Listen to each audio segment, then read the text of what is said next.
self-determination in Indian illegally occupied Jammu and Kashmir.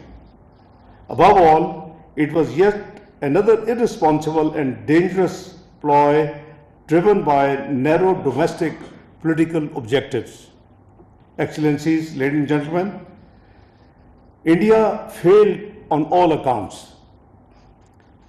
Acting under Article 51 of the UN Charter in self-defense, Pakistan, under the leadership of the then the Army Chief, Sayyid Asam Munir, who is now the Field Marshal and the Chief of Defense Forces, gave a determined and decisive response, which was measured, collaborated, and proportionate directly solely to military installations. Pakistan resounding success in drowning off several Indian fighters, jets, and drones under the leadership of the Air Chief Marshal Zahir Ahmad Babar Sidhu, and the neutralization of multiple military targets is an indisputable reality. These facts are widely documented and acknowledged and stand as a matter of record beyond the reach of misinformation or propaganda. Pakistan Navy was also alert and ready for any challenge under the leadership of Admiral Naveed Ashraf. Excellencies, ladies and gentlemen, through its resolute response, Pakistan reaffirmed that the only acceptable normal in international relations in respect for the principles enshrined in the UN Charter, including sovereignty, territorial integrity, and political independence. It was also established that the regional peace and stability will not be held hostage to the politics of hatred and division, and that Pakistan will defend every inch of its territory while safeguarding its citizens. We commend the role and efforts of President Trump in helping achieve a ceasefire and in bringing South Asia back from the brink of an unprecedented disaster. We also remain appreciative to the constructive role played by the Kingdom of Saudi Arabia, Turkey, as well as our other friendly countries in the region and beyond. Excellencies, the events of last year once again underscored that the unresolved Jammu and Kashmir dispute continues to undermine peace and security in the entire South Asia. We must ensure renewed and concerted efforts under United Nations auspices to secure a just, lasting, and peaceful resolution of this dispute in accordance with the relevant Security Council resolutions and the aspirations of the Kashmiri people. India's illegal and unilateral decision to hold in abeyance the Indus Water Treaty and its weaponization of water is also a matter of great concern for the international community. The treaty provides no basis for such unilateral actions. India's move undermines a fundamental pillar of regional stability and has serious implications for the peaceful management of shared resources. The National Security Committee of Pakistan made it very clear that any attempt to stop or divert the flow of water belonging to Pakistan under the Indus Water Treaty will be considered as an act of war. The UN Security Council convened close consultation under the agenda item the India-Pakistan question on 6th of May 2025 at Pakistan's request. Pakistan's position was reflected in the Council's deliberations as members expressed deep concern over the growing risk of escalation and emphasized the urgent need for restraint and de-escalation, including concerns regarding attempts to undermine the Indus Water Treaty. Excellencies, ladies and gentlemen, Pakistan's position also received an authoritative international validation in December 2025 when UN special rapporteurs and independent experts confirmed in a formally released report that India's use of force inside Pakistan following the 22nd of April Pahalgam incident violated international law and risked escalating a volatile region which could have a very serious conflict between the two nuclear armed states. Beyond India's unilateral decision to hold the Indus Water Treaty in abeyance and its attempt to politicize shared water resources, Pakistan has observed a concerning pattern of irregular and unexplained fluctuations in river flows over the recent period, raising serious questions regarding compliance with established treaty obligations. Earlier in April 2025, we have twice observed unusual abrupt variations in the flow of the river Chenab, first between 30th of April and 21st of May 2025, and then again between 7th and 15th of December last year. More recently, on 2nd of May 2026, the flow of the river Jhelum was observed to rise sharply within a short span of time before dropping again significantly within the same time. Similarly, during 2nd and 3rd of May 2026, unusual and unexplained variations were recorded in the river Chenab, including a marked decrease in flow during the early hours of 3rd of May 2026, well below expected seasonal levels. Excellencies, ladies and gentlemen, these developments taken together reflect a worrying pattern of irregularity and underscore the urgent need for full transparency, uninterrupted data sharing, and strict adherence to all notification and operational obligations under the Indus Water Treaty. We hope that India will draw the appropriate lessons from the events surrounding its actions and Pakistan's response under Marka-e-Haq. First, any misadventure against Pakistan will be met with full might, resolve, and determination. Second, the legitimate struggle of the Kashmiri people for self-determination cannot be suppressed by the Indian occupation. Instead of externalizing blame for its ongoing suppression of Kashmiri people, India must take immediate and meaningful steps towards a just settlement of the Jammu and Kashmir dispute in accordance with relevant UN Security Council resolutions and the aspirations of the Kashmiri people. Third, durable peace in the South Asia can only be built on equality, mutual respect, and peaceful resolution of disputes. India's persistent reliance on unilateralism and jingoism are a threat to regional peace and stability. Excellencies, Pakistan remains a firm believer in the enduring relevance of multilateralism and the peaceful resolutions of all disputes. We support universal and consistent adherence to the principles of UN Charter, including self-determination, the non-use or threat of force, and the peaceful settlement of disputes. These principles are not only abstract ideals, these are essential foundations for sustaining global peace and stability. Pakistan's current membership of the UN Security Council provided us an important opportunity to advance principled, balanced, and constructive engagement on issues of international peace and security.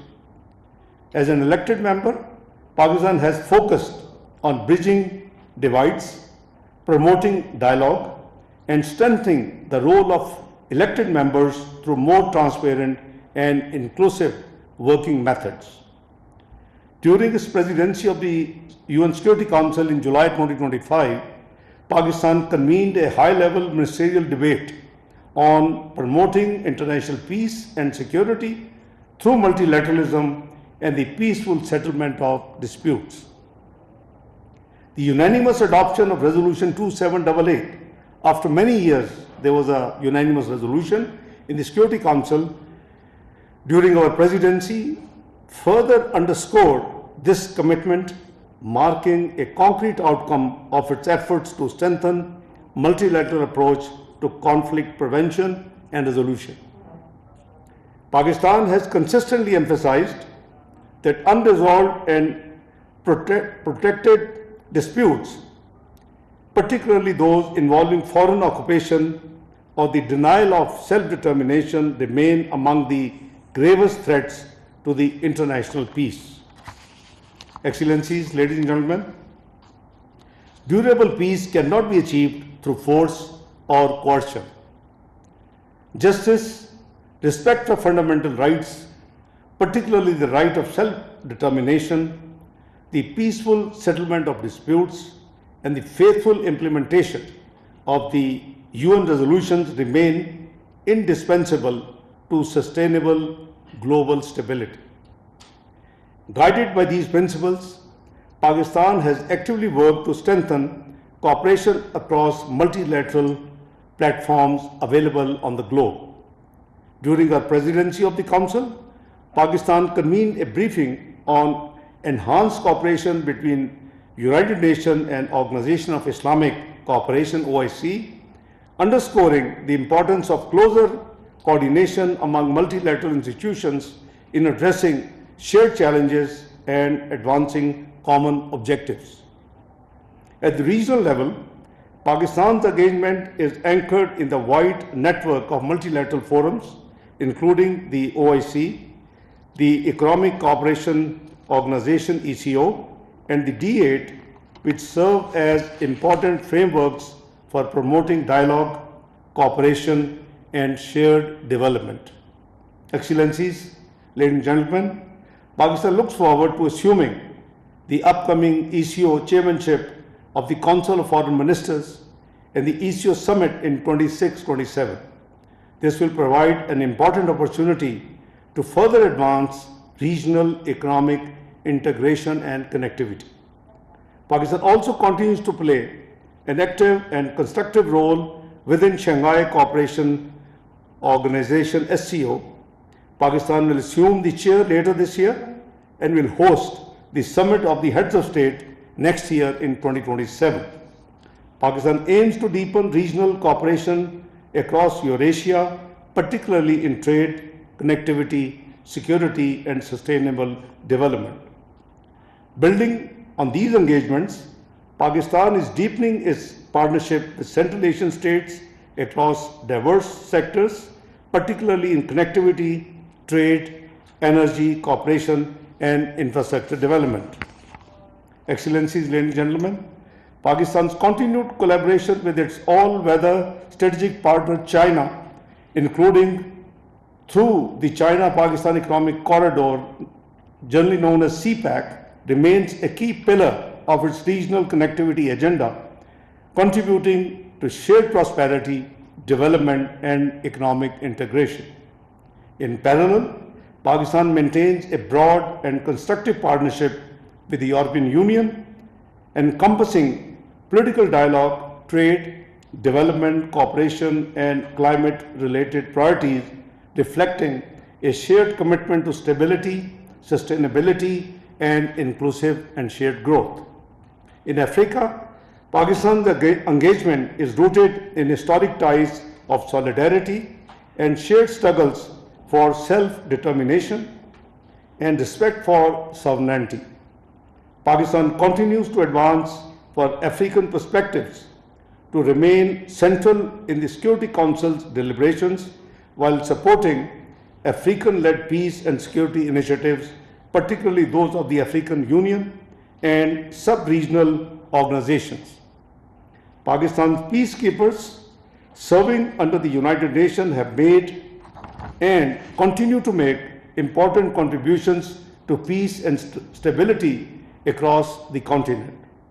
Excellencies, ladies and gentlemen, Pakistan remains supportive of initiatives aimed at strengthening multilateral cooperation, including the Global Governance Initiative, which seeks to make the global governance system more responsive to the needs and aspirations of the developing countries while addressing shared global challenges.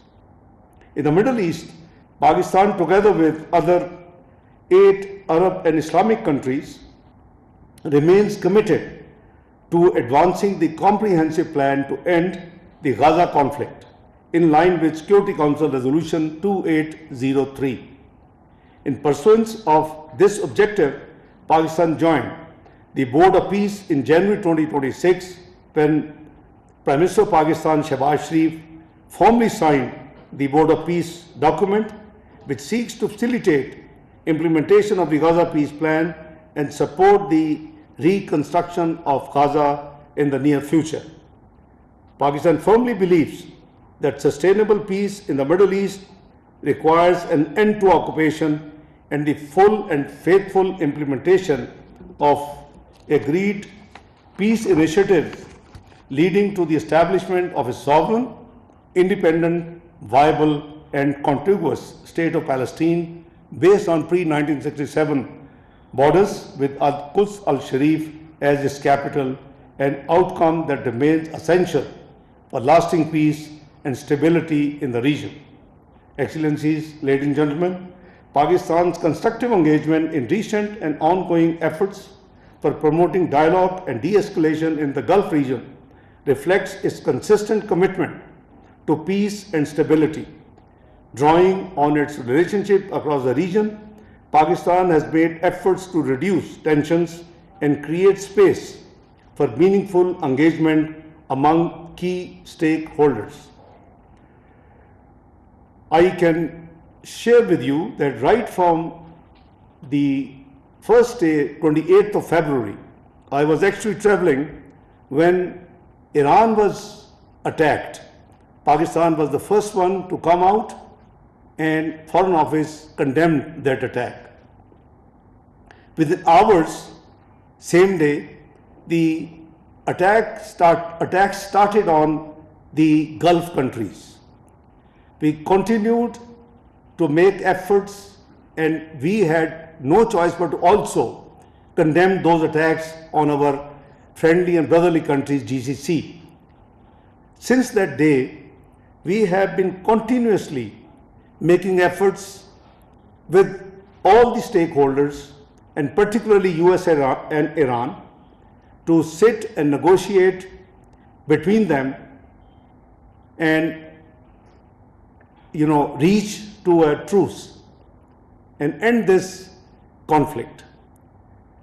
As you are all aware, that eventually, after a gap of 47 years, during which the two parties never agreed to sit together and have direct dialogues, Pakistan managed, and Pakistan was able, as a result of its untiring efforts led by Prime Minister Mohammad Shehbaz Sharif and supplemented by Field Marshal Sayyid Asim Munir and the Foreign Office of Pakistan, we managed to get them to hold direct talks after 47 years in this very beautiful city of Islamabad. It was a marathon session of 21 hours, which started in the afternoon of 10th and ended early hours of 11th of April. I'm happy to say that things proceeded and progressed very, very positively, but the parties needed to go back to their capitals and the leadership for the consultation. So they left on 11th. We as facilitator and mediator tried to do a duty for the region and beyond. I think they made very good progress by 11th morning, but as I said, they had to leave and consult. What did we achieve? At least even before the negotiations started, we managed to convince for a ceasefire. So the ceasefire later on was extended, and a third extension, second extension, and a third extension.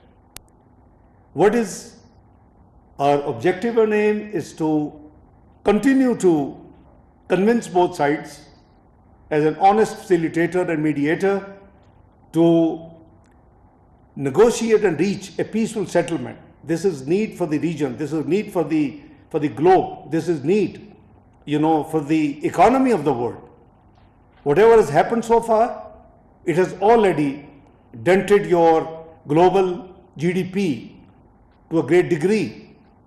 It's not me, it's the international financial institutions who are saying this thing. So, the way the prices of energy have shot up, the affordability of the common man has become fairly difficult. The supply chain has been disrupted. So, the end of this conflict is the goal and the aim. As facilitator, and I want to acknowledge all those countries, all the multilateral institutions who actually reached out to Pakistan and were kind enough to support this initiative, has expressed their willingness to assist wherever it is required. Since 28th of February, I, as Foreign Minister of Pakistan, have the pleasure of speaking to or receiving calls from 121 colleagues, my colleague foreign ministers. Between India and Pakistan you'll be amazed, my calls was around 60. It's already crossed the double of you can see the seriousness of Pakistan in making all the sincere efforts to get the two parties to reach to a truce and end this conflict, which is hitting almost everybody directly or indirectly in the region and beyond. So, Excellency, I just wanted to avail this opportunity. Most of those calls are to my colleagues sitting here in the Foreign Office, to their foreign ministers or deputy prime ministers, my colleagues. And as I said, UN Secretary General, European Union Vice President, you name a country and it would be in our list. So the entire consultative process is aimed at getting this conflict over as soon as it can be done. So obviously it takes two to tango.